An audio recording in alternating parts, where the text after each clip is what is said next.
danna mana subscribe kana ku danna ƙararrawa kamar haka. Da zarar mun ɗora sababbin shirye-shiryen matukar kuma ya aikata hakan za su same ku a kan kari. Al'amarin da ya ba mutane mamaki matuƙa, wai dama akwai hakan a Najeriya ko kuma akwai hakan? So mafi yawancin mutane dai sun yi ta mamakin faruwar wannan al'amarin. Wannan shine ɗan sandan da ya tsinci guzurin wata maniyyaciyar aikin hajji kimanin dala 800. Guzurinta ne wacce ta yi niyyar zuwa ƙasa mai tsarki suka faɗi. Allah kuma ya sa ya tsinta, kana ya mayar mata da abunta hannunta. Wannan al'amari ne da ya matukar ba mamaki. Kurtu ne kuma, kurtun ɗan sanda mai suna Nura Mande, shi ya aikata wannan aiki yayin da al'amarin da yake ba mutane mamaki.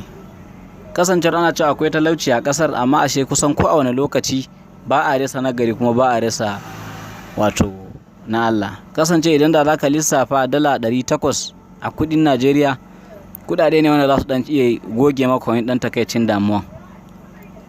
To amma haka nan yayi mursisi ya rufe idonsa ya mayar mata da dukiyanta. Al'amarin da ya jawo ake ta sanya masa albarka, kuma al'amarin da ake tunanin cewa hakan kan iya abu ne wanda mawuyaci ya iya faruwa ba ma akan dan sandan ba, sai gashi kuma ya aikata. To Allah ya ƙara tabbatar da gaskiya da kuma adalci.